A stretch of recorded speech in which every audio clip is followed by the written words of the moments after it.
So in this video, I want to be telling you guys the process whereby these cassava peels went through before they can be fed to my rabbits. That's what I want to be talking about in this video. The process whereby these cassava peels went to. Some people just get these cassava peels and feed them directly to their rabbits, but I don't do that. There are some reasons why I don't do that, and I'll be explaining it to you guys in this video. So I'm going to be telling you guys the process whereby these cassava peels went through before they can be fed to my rabbits. So if this is your first time coming across our channel, in this channel we teach you how to become successful rabbit farmers, successful rabbit breeders, and a pet owner. So if that's what you find interesting, consider liking this video and subscribing to our YouTube channel, and also don't forget to turn on the notification bell so when we post a video you will get notified. So what we want to be talking about is these cassava peels here basically. So within last week or so, I think 2 weeks ago, one of my mentors told me how I can actually process these cassava peels and give them to my rabbit, because I was not actually using this particular cassava peel. So I thought it twice and I started feeding it to my rabbit, and they were eating very, very well. So some people just go get these cassava peels and feed them directly to their rabbit, but I don't do that. There's a process whereby these cassava peels pass through before they can be fed to my rabbit. So when you get the cassava peel after peeling the cassava, or if you are buying it, after buying it, maybe they stock it in bags and sell it to you. After buying it, I will tell you some few things that you need to do before actually feeding it to your rabbit. First of all, you need to soak it inside water. Yes, you need to soak it inside water to reduce the sugar content. As you guys know, cassava contains a lot of sugar. To reduce the sugar content of these cassava peels, soak it inside water for like 24 hours, then you pour out the water, then you dry it under the sun. When it's fully dried like this, you can now start feeding it to your rabbit. Yes, you can now start feeding it to your rabbit when it's fully dry like this. And also another thing, after you soak it inside water for like 24 hours and you want to start feeding it to your rabbit, the place you are drying it, make sure no ants or no chickens or no dog comes to play around, because you know chicken, especially this local chicken, can just come and be scattering it and stuff like that. And you know this local chicken, they have they have coccidiosis, so you don't want that to happen. You need to make sure the place you are keeping it is very, very clean. So anytime you want to dry your cassava peels, make sure that the place is maybe high, that chicken can't climb, that maybe your dogs around can't go there to play and stuff like that. So I'm just going to be feeding these cassava peels here to my rabbit basically. Then I'm going to, of course you are going to be watching how I'm feeding them, so you see how I do it. I don't feed them much, just little like this. I put it inside their feeder and they will eat. Even some of these ones like this, some of these cassavas that were not fully cut, they will also eat all of them. Yes, they will also eat all of them. So I'm going to be feeding them to my rabbit right now. So one other thing I will need you to understand is that all these feeds that have been added, like this particular cassava peels that have been added to feeding our rabbits, it's not like they are too super good, but it's just to cut cost of feeding. Yes, it's to cut cost of feeding, because feeding the normal feeds, our concentrate every day, will actually cost a lot of money. Yes, that will actually cost a lot of money. So as we are feeding this cassava peels right now, you can see, I will show you a close look so you can see how my rabbits are actually rushing the peels here. So you will see it. Let me show you guys a close look so that you will actually see how my rabbits are coping with these leaves. Yeah, so I hope you can see this particular female rabbit here. She has some few kids in there in a nesting box. I don't know if you can see it.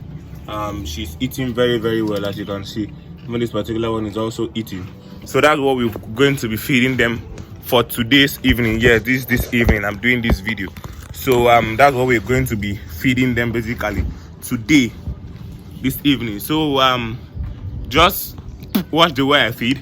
After feeding them, I'm not going to be giving them water in this particular video, but after I've cut this video, I'm going to be giving them water. But because as you guys know, these cassava peels, they are dry.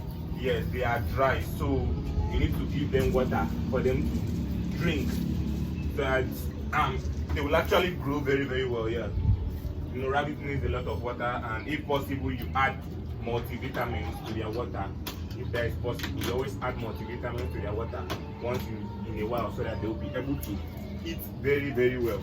As you guys know, one of the reasons why some female rabbits eat their kids when they have given birth is because of hunger. Yes, if they are hungry and you don't feed them well, they eat their kids.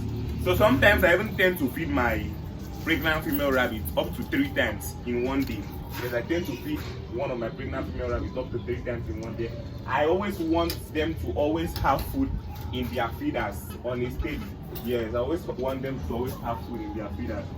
As you can see, this particular bunny here is about this one here is about 2 weeks old.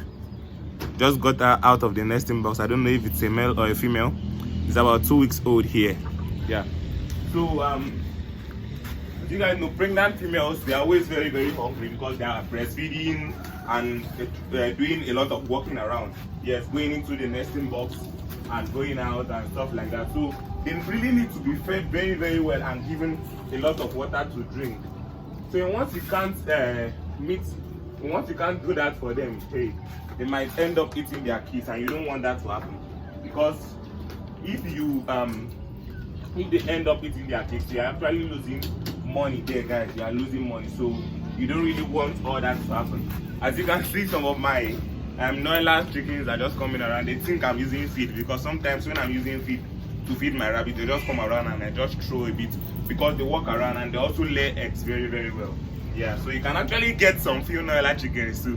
Maybe we'll be talking about that in the next time video. Next time video we'll be talking about Noila chicken or something like that. So you can get some few Noila chicken. Just try to rear them around. I don't give them too much feed. They just walk around and eat some few things, some kitchen waste. And anytime I'm feeding my rabbit that they come around, I just throw a little bit of feed for them, and they eat and go their way, and they lay their eggs very, very well. They are very, very good. So you can also try that. Going back to the rabbit too, another thing I want you guys to know about rabbits is that as well as you feed them, that is how well they will grow. Yes, there's no two ways about it, whether it's hybrid or no hybrid. If you are not feeding them very well, they won't grow big. That's just the truth there. They won't grow big. If you are not feeding them very well, they won't grow big. That's why I just prefer feeding my rabbits very, very well. I like feeding my rabbits very, very well. So you can see this particular one here. Hey, it's just rushing the food. It's rushing it. So I like feeding my rabbits very, very well, especially the ones that are pregnant and the ones that have given birth. Those are the very, very delicate ones to feed. And once you are not able to feed those ones, you can actually have issues. Yes, you can actually have issues. So I tend to like feeding them always. Yes, every time. As far as I'm concerned, I'm always around in my farm. Yes, I'm always around. So let me be showing you guys some of the few stuffs I have around. These are some new bunnies I have here. I don't know if you guys could be able to see inside the nesting box there. I have some few little bunnies. I have them, as you can see, they're coming out of the cages there. So that's it. I have some few bunnies there. So that particular Angora gave birth to about 7 kids. She gave birth to 7 kids. So I have about 7 kids from her. So I will also be feeding her our cassava peels here. So that's what we're going to be doing. I'm going to be feeding her cassava peels. Sometimes these little bunnies come out and they just drop on the mesh when their legs is still very small. So that's why you need to be checking from time to time. If they come out, just put them inside the nesting box back. Put them back into the nesting box, because if you don't put them back into the nesting box, the wire mesh might actually injure them. Yes, the wire mesh might actually injure them. So you need to put them back into the nesting box anytime they come out. Yeah, you need to put them back. So I think that will be all for now. I'm just done feeding them. I think that will be all for now. But if you did find this video helpful, consider giving me a thumbs up, like this video. Don't forget to subscribe. And for those of you guys who are here to join our WhatsApp group, we have a WhatsApp group for African rabbit farmers. I'll be dropping the link to that WhatsApp group on the comment section of this video. Go join that group. There's a lot to learn. They interact with each other. Any question you have to ask, just drop it on the group. There will be some people to answer. I also answer questions there. So any question you have, you can also be able to DM me directly from that WhatsApp group, because I'm the only admin there. So you can just DM me directly from the WhatsApp group. So any question you have, I'll be very, very glad to answer you guys. I hope you guys found this video helpful. So don't forget to give me a like, thumbs up on this video. Subscribe if you are yet to subscribe, and turn on the notification bell. So when I drop any interesting video on rabbit farming, you will also get notified by YouTube and come and watch and learn something from it. So thank you once again, guys, and until next time, as I always say, do have a nice day and peace.